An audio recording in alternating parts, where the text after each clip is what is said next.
Oregon gives James Franklin another big game loss. Is it ever going to happen for the Nittany Lions? We look back at week 5, make our picks for week 6 on today's Locked On Big Ten Squad. You're talking ball with the Big Ten Squad, sponsored by Game Time. From USC to Ohio State, from Michigan to Oregon, from Nebraska to Washington, it's the local experts of the Locked On Podcast Network bringing you scoops, breakdowns, and the most comprehensive preview of the upcoming Big Ten weekend. No hurt feelings and thin skin allowed.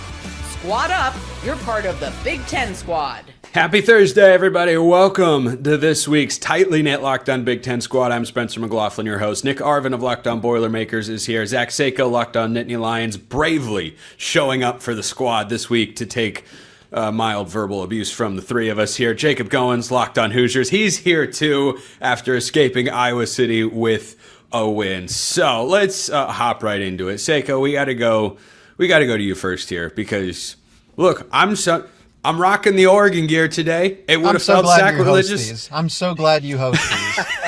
I think everybody is, I think everybody's really happy that I host these now and that Craig just doesn't for some reason. So I think that for Penn State to have been in a position where I picked them to win this game, where just about everybody else did, not everybody, there are plenty of Oregon fans out there. Us experts. Yeah, exactly. Joel Klatt and Josh Pate and all, ESPN, everybody. The ESPN. It was Penn State because on paper it was, and It was paper. It was just where do you go from here with James Franklin, Sako? Well, we did a crossover to kind of answer that, the doomsday scenario and that it's a fireable offense if they happen to miss the playoff. I'm in my car for this squad show because I just came from practice and media availability. Penn State just lost its star linebacker, Tony Rojas, to a long-term injury of sorts. That's probably out for the season. That's what that terminology is. So we're going to see, to answer the James Franklin, so that's kind of, it just makes things a lot more difficult for Ohio State and Indiana. Where to go from James Franklin, or I don't know. It gets a lot more difficult from here because this was supposed to be it. Could you, in theory, win against Ohio State? Potentially, but I'm not banking on it, right? I don't expect them to. Indiana would be the game that you circle. Jacob's probably feeling better each and every day about that, and I'm feeling worse. On the Penn State side of things, I feel worse about that day by day. So it's James Franklin still has a lot going for him in the fact that there's really nobody internally as far as like former players and coaching staff, because when you see a coaching staff have a change, it's because everybody around him, his support system says, we don't have answers anymore. Where that's kind of where there's that backbone. But James Franklin has that. He has the support from every single former player, with respect, right? There's going to be a player here and there that didn't like him, but I would say 99% of former players and coaches that he has on staff all will go to bat for James Franklin. He's got a strong recruiting class in 2027 that could be top 10 at a minimum. And do you want to blow all of that up? I mean, they could disappoint. Who knows? But yeah, that's what you're teetering on is, do you want to blow all of that up right now? Yeah, Goins is just inching to get into this conversation. So let me go to Nick first with thoughts on James Franklin. What did you think watching this game from afar, other than I hope Purdue gets a game day matchup during Barry Odom's tenure? No, so my thought process is kind of two things can be true in this situation. Number one, Oregon absolutely deserved to win that game. They went into Happy Valley. They played hard football, and they won that game. But on the other hand, for Penn State, he's back. The pillow is back. Oh, Nick is new. Nick is new here. He doesn't know about the pillow. Oh, God. Well, I was going to say, don't explain it for the audio listeners because they don't want to know. Yeah, our audio listeners I have a just, beautiful Oregon no Duck pillow with the Duck Fighting Ducks logo on it, and Head on, by the way, head on the pillow. Correct. And it only comes out during special situations, and this qualifies. Yay! Something neutral arbiter. of college football. I think you're confusing me with someone else who I'm told is a very good host and a strikingly handsome individual. Indiana fans would disagree there, sir. Indeed, they might. Anyway, Nick, continue since our shenanigans cut you off. Absolutely. And I don't think that it's too late for Penn State. I think Penn State can absolutely rebound. It's one game. However, when these underwhelming kind of outcomes continue to happen, when you go into this whiteout game, and Dan Lanning said it, they're usually 7 points. That crowd is worth 7 points, and they just weren't in that matchup. That's underwhelming. If you're a Penn State fan, you expect to win games like that because it's at your home field. It's in your home environment. And that's a game that's been hyped up for the whole season long. So I think if you're a Penn State fan, you're upset about this one, but I don't think it's too late for Penn State. I think that you need Drew Aller, your leader, to be a little bit better than how he was, 137 yards, 14 for 25 in this one. You need your team to be better, but it's not too late for Penn State. All right, Goins, you can jump in now. And by the way, might I remind you of your next opponent in case you forgot? This is your next opponent, Jacob. We're ready. We're ready. Just throwing it out there. Yeah, I mean, you made Iowa look like, I don't know, top 10 team in all of college football, dare I say. Pretty good defense for Iowa. Yeah, their offense is still as bad as ever, good. And Indiana's defense proved why that was the case. So we'll talk about that moving forward in a little bit. But Seiko, 11th season, right, for James Franklin at Penn State this year. This is year 11. More than that. This is year 13. Year 13. Apologies. No. Curt Cignetti's in year 2 at Indiana. James Franklin, year 13 at Penn State. Would you like to know that they're both tied for the amount of wins against top 10 teams in the Big Ten? Do you want me to sign out? Do you want me to just sign off early? Hey, Seiko, by the way, it's year 12. Actually. Oh my goodness, it is year 12. Yes, it is. It's been so long they just can't keep track anymore. They're so miserable in Happy Valley, they just can't keep track of. It is Sad Valley at the moment. Sad Valley, indeed. Unhappy Valley. Unhappy Valley. Unhappy yes, Valley. Think about that, and I wish there were more people here to react to that amazing stat. But Curt Cignetti in year 2 at Indiana and James Franklin in year 12 at Penn State have the same amount of wins against top 10 teams in the Big Ten, and it's just 1. It's unacceptable for James Franklin at this point. In my case is, if it's not going to happen now, which was the motto going into the season, Seiko, right? If it's not now, it's never. And if you can't win that game when you had every opportunity to do it and you waited 3.5 quarters to, wake up offensively, then it's never going to happen for him there at Happy Valley. And I hate that because I think he's a good coach and a good dude, but it's over, man. It's over, in my opinion. It's time to really start having those conversations and move on and find somebody that can win those games. I'm going to extend an olive branch here to the Penn State fans who have definitely consumed my content a time or two in the lead up to this game. Last year, the same thing could have been said for Ryan Day after losing twice in the regular season, right? Maybe not the Oregon game because it was on the road and like that's a tough place to go into and win. But when they lost to Michigan, what was the narrative? He's got to go. The Tennessee game was his job. Yeah, he was. And I think James Franklin's going to be in that sort of position at some point this year where you're going to look at it and go, Indiana's the job game. Maybe. Wow. I think that's totally fair because if you can't beat Indiana, that's at home, right? Yeah. Yeah, if you can't beat Indiana at home, how are you beating Ohio State on the road? It's gonna be a circumstantial thing, though, right? Like I said, I just came here to report that there's a long-term injury to a key star player. You don't know what your roster is going to look like, so. Again, I don't want to speak that into existence, but circumstantially speaking, if, Indiana comes in with its, most of its full roster, Penn State, same thing. If there are dramatic changes, then, okay, you need the context, you need the nuance there. But yeah, Penn State's favored, right? If Penn State's going to be favored again, the expectation is, hey, you can go 10-2 because they still make the playoff if they lose to Oregon and Ohio State. They don't make the playoff if they lose to Indiana. And Spencer, you took the hardline stance and said that's a fireable offense. It is, and that they should just move on from him from then and there, because you did get all the resources going into the season. You got the buy-in, the amount of NIL and the amount of coordinating that it took to retain this roster, and then to go and get Jim Knowles because the excuse was, well, we don't have enough.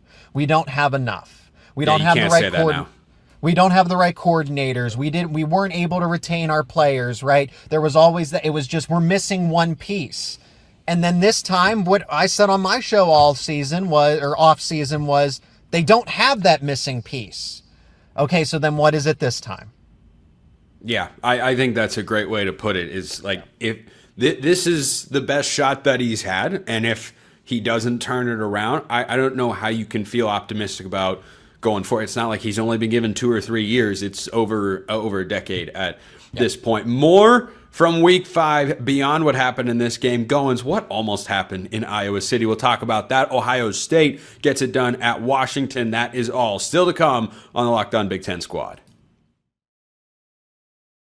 First, this episode brought to you by our friends over at FanDuel. The NFL season is here, in addition to college football, and FanDuel has an offer that you don't want to miss. Right now, new customers can bet just $5 and get $300 in bonus bets if you win. That's right, you pick a bet, you put down $5, and if it hits, you unlock $300 in bonus bets to use across the app. Now, based on our conversation today so far on the show, you should wait until Penn State plays a big game and then just put $5 on the opponent, and what do you know? You'll have $300 in bonus bets. If you want to bet college football, they've got everything you want. You've got point spreads, money line, point totals, prop bets. It's all over there at FanDuel to make the college football season even more exciting. So what are you waiting for? Seriously, what are you waiting for? Visit FanDuel.com to download the FanDuel app today and get started. Check them out at FanDuel.com. This episode also brought to you by our friends over at Square. Your favorite neighborhood spots, they run on Square. There are certain businesses that make the neighborhood the neighborhood. There are places that become an extension of home, whether it's the sports bar dedicated to your team's fan base, the spot with the best wings in town for game day, or that beloved local chain that's been rooted in your community for years. When these places thrive, the whole neighborhood thrives. And these places are thriving because of Square. You've probably used Square. Maybe you haven't even realized it. I've used it more times than I can count, because it makes financial transactions really easy and allows neighborhood businesses to stay efficient and stay on top of everything that they need to. Square is a proud sponsor of more than 4 million neighborhood businesses around the world. You can go to square.com/go/lockedoncollege to learn more. But before you do, go support your favorite neighborhood spot. You'll be happy you did. Square. See you in the neighborhood. Continuing on with this week's Locked On Big Ten Squad, Nick, Jacob, Zach, Spencer is myself. We are the Big Four, as the Game of Zones Mario Chalmers once said. To Fab Four, yes, we could be. Final Four, basketball reference, Seiko. You may want to. There we go. It may not be for you, but and Spencer, wrestling. Did you say something about wrestling? Oh, we could talk about that. We could. I don't know if Oregon has wrestling. They could, and I just don't know. No, I don't think they do. By the way, Goins, what is this shot at Oregon basketball? They were a good team last year.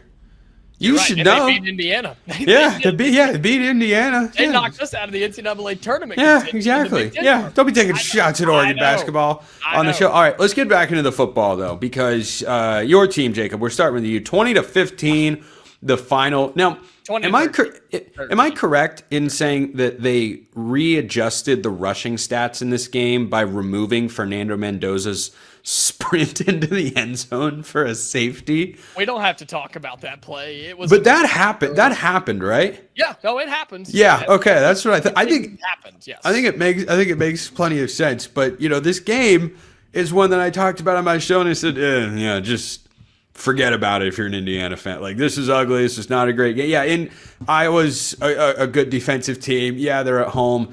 They actually haven't beaten a ranked team there since 2021, and Indiana went in riding high, and it wasn't how it was supposed to look. It wasn't pretty by any means, and I had to admit it, and I was glad to admit it, and I will do it again. I was wrong about Iowa, at least on the defensive side of the football. I thought that they could hang with Indiana in the first half, and they did, right? 10-10 at the half, and it was like, okay, that was ugly, that was gross, but let's go and make some adjustments. Curt Cignetti is one of the best in-game coaches in the country. Everything's going to be fine, and the inevitable blowout I thought was going to happen. And it simply didn't. Man, Iowa pushed around Indiana's offensive line, which is really unfortunate because there are P4 guys from other schools on that line that you brought in through the transfer portal, and they just got bullied. Indiana couldn't run the ball. Mendoza was running for his life, had to pick up some yards with his legs, threw his first interception of the season, did the at-time Heisman favorite, and has since dropped because of it. But then Oh, really? He's second in the Heisman favorite? Oh, who's he behind? That's all right. Give it time. It's okay. Any idea? Ryan Brown of Purdue. Drew Aller? Is Drew Aller up there? Yeah, Purdue. That's funny. But no, Fernando Mendoza throws his first interception. Iowa's got the ball. They're driving, and it was, oh no, this is about to happen. This is about to happen. The thing that we said there was no way it could. Iowa misses a field goal. Mendoza's driving down, gets popped in the mouth, but it doesn't matter. He delivers a dart to one of the best receivers in the Big Ten, Elijah Surratt. He runs it all the way home, and Indiana gets out of Iowa.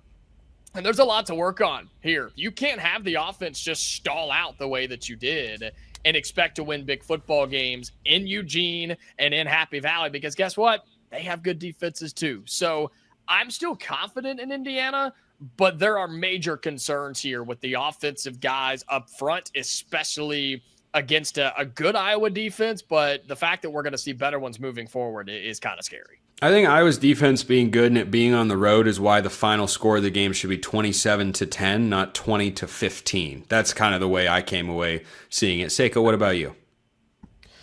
Yeah, I mean, could you borrow any points from the Illinois game? I think that's where you used all of them. You emptied the cabinet to make a statement against Illinois, which is fine, but you didn't carry anything over to Iowa. Look, Iowa's going to be your traditional. They're scrappy all the time.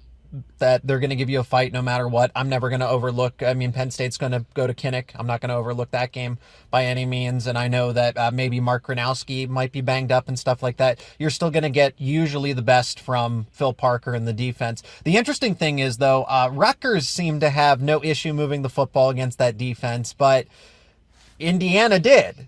So what gives?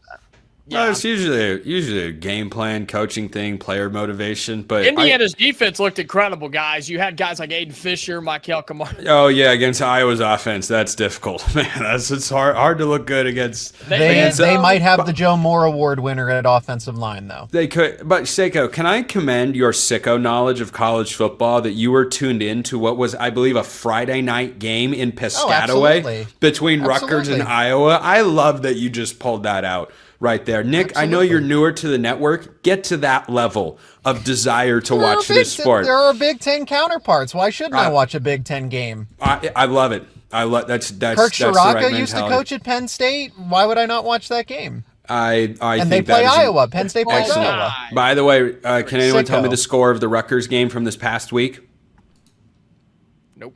No. They lost but covered they did lose. Against Minnesota, 31-28. On the road. UCLA's 0-5. By the way, quick poll before I ask Nick about Indiana, and then we get to Illinois, USC. Is UCLA winning a game this year?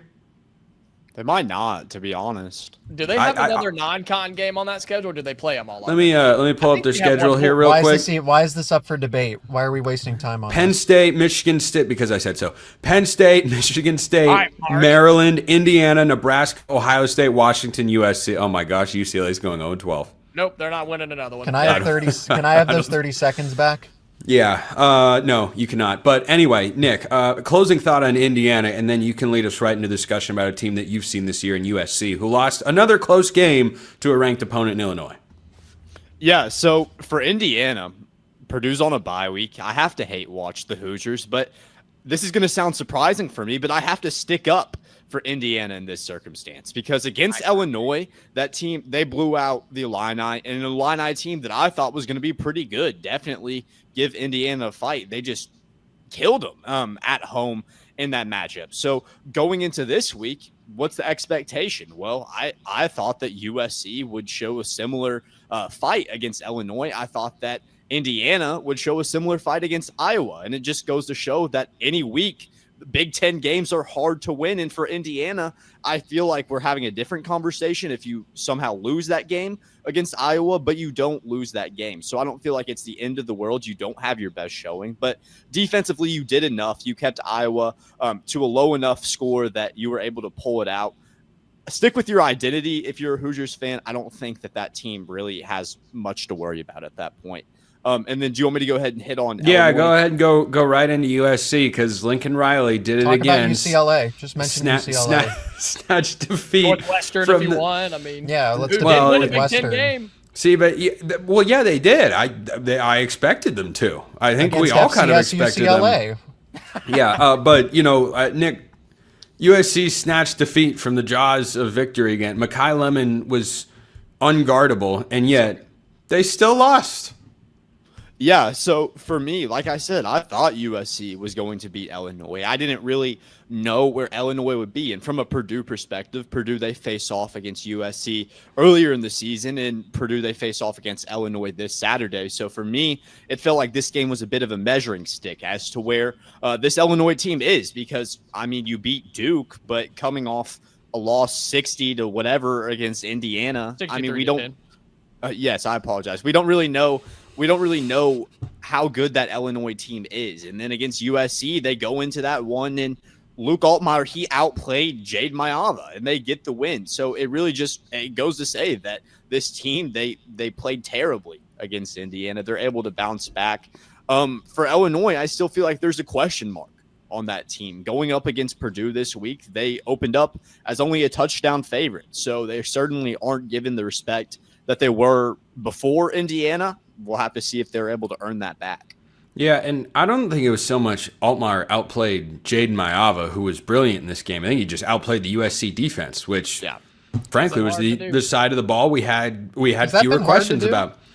I mean, as of last year, it kind of was. I wish Mark Culkin was here to offer insight. We adjusted the time for him, and that didn't result in him appearing anyway. But anyway, Seiko, your takeaway from you can go. I'll give you the option here, Seiko. Dealer's choice: Illinois, USC, or Ohio State, Washington.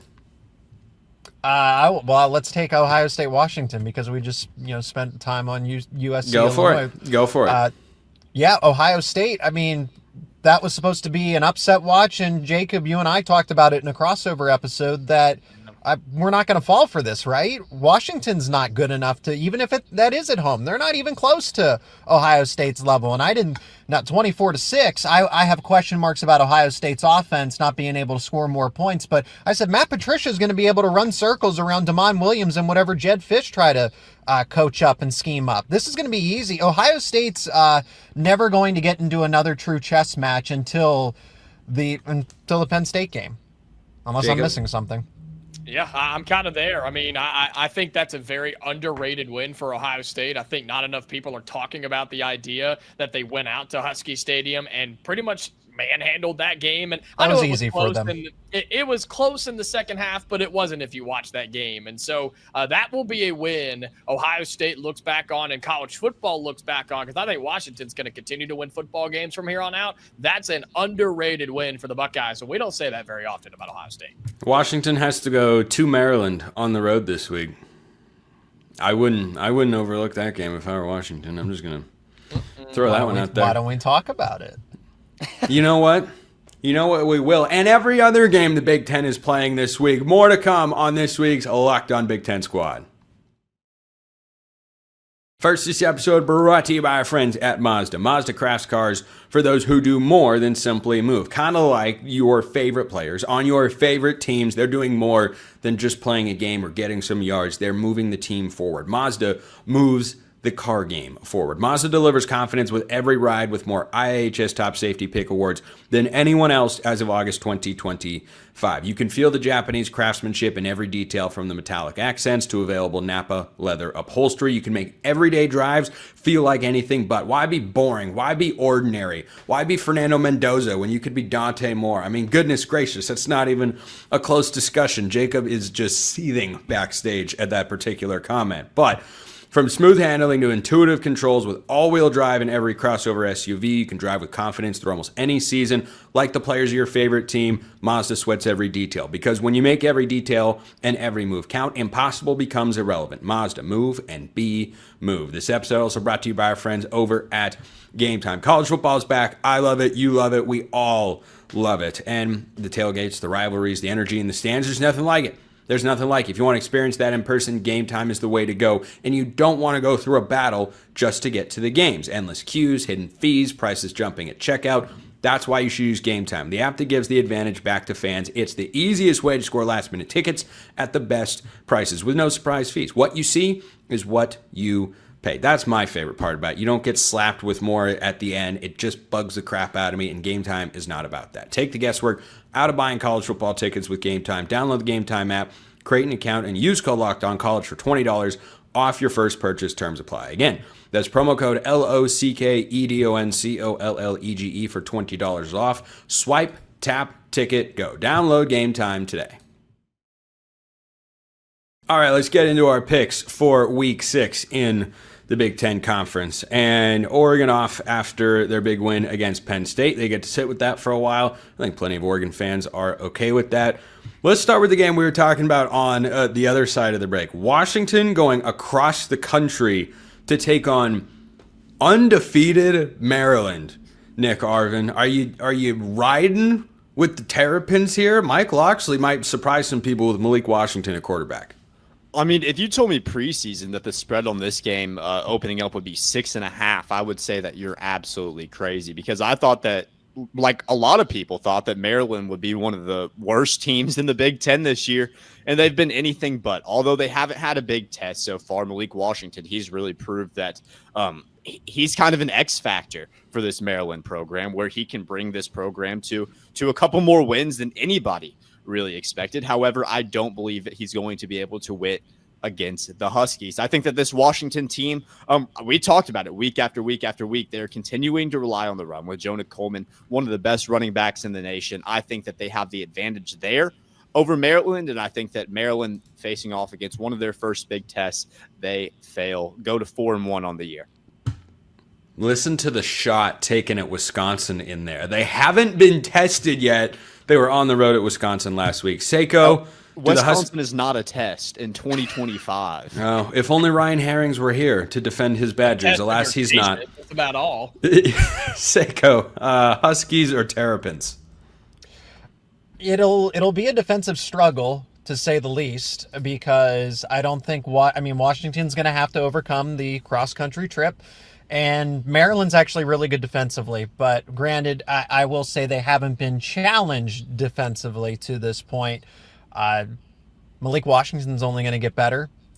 I like Maryland's chances to cover in this one. I think Washington will sneak out of Maryland with a victory, but it's going to be ugly. Let's go 24-20 Washington. That's called Seiko's Superdog selection of the week, is Terrapins plus 6.5 per our friends at FanDuel. Goins, Terrapins or Huskies, better matchup on the field than a mascot battle off the field. I think the Huskies win in that one. What about the game? Yeah, look, I think Washington's going to have to figure some things out offensively, and I think they will, coming off the loss at Ohio State or against Ohio State where they scored just 6 points. That's not going to be okay for Jed Fish and that crew. So give me Washington to respond. As everybody else said, Maryland, I'm not giving them credit for beating FAU and Wisconsin. Give me Washington big. They'll cover, win by double digits. There are some big point spreads in the Big Ten this week. Michigan 17.5 against Wisconsin. Penn State 25.5 at UCLA. Oh boy, that one could get out of hand. No way that could go wrong. No way that could go wrong. Minnesota is plus 23.5 at Ohio State. Does anybody have a stunner of all stunners in there, or can we move to the more exciting matchups? Let's talk Louisiana Monroe. Louisiana Monroe, Northwestern. Only an 11-point underdog against Northwestern. I'm taking Northwestern there. Playing good ball. David Brown's got him playing good ball. But Nick, how about the Boilermakers? A chance for a top 25 win. Barry Odom is seeking that signature moment. Here's a chance. Illinois could be an emotional letdown spot. You got to go on the road after a dramatic field storming win against USC last week. What do you make of the Boilermakers' chances here against the Illini? No, yeah, it's absolutely a trap game of all trap games. Wait, what did you say to start that response? I said it's absolutely a trap game of all trap games. No. There was something before that. There was something before that. Oh, Did you even hear it? No, I said yeah. It sounded like no, yeah. Oh, really? I'm just saying no, yeah. My bad. Oh. Hey, don't let him. Hey, Nick, don't let him pick on you, bro. Don't. Look, Spencer Oregon wins one big game, and he acts like he's just. Oregon's not even going to win this week, and he's talking smack. Yeah, I mean, literally. They're not going to lose either. Yeah. Yay. Go ahead, Yay. Nick, and look at me sticking up for the Purdue guy. You know it's bad when I have to speak up for Purdue. You were laughing too, Jacob. Yeah, and I changed my mind, Spencer. So as I was saying, this is the ultimate trap game for Illinois. You come off a win against USC, like you said, Spencer, a very emotional victory in that one, and then going into next week after Purdue, you face off against the Buckeyes in Columbus. That's one that I'm not necessarily saying that they are doing it, but it would be easy for a team to go into West Lafayette and still have the mindset we're looking forward to this big matchup in Columbus this next week. That is definitely a possibility. And for people, if you think back to last year, this Illinois versus Purdue game was one of the only games that was really watchable from a Purdue fan perspective. That one was 49-50 in overtime. Ryan Brown's first game as a Purdue Boilermaker. He jumps in, throws for almost 300 yards, over 100 yards rushing. There's definitely the possibility for Purdue to come into this one for there to be a similar shootout as there was to last year. I do expect that to happen. I just don't know if Purdue is quite yet ready to get that win of that magnitude. I think that they definitely have some winnable games in the month of October. I don't know if this is one of them. I do think that they stay in this one. I have it at 42-35, Illinois. Whoa. Arvin's hitting the over there. Yeah. With Illinois, Purdue. Seiko, you like Purdue's upset chances? Not really, no. No. I think that's a well-coached team, but Illinois is. I mean, Illinois still. Let's not forget that they did return as much talent as they did. Are they? I mean, I guess I don't know the injury report off the top of my head. I imagine they're a little healthier since the Indiana game. I mean, they beat USC, right? That's gotta count for something. So I'm gonna take Illinois. Yeah, maybe Purdue covers backdoor, but I'm not really concerned about them. Let's not forget that Purdue ran the coolest play of the college football season that didn't get called back. USC's was called back against Illinois, which is a travesty because it was incredible. But Purdue's was not. The handoff quarterback swing is electric stuff. I know what you're going to say, but say it anyway. Illinois by 1,000,000. Yep. Yeah. All right. That tracks.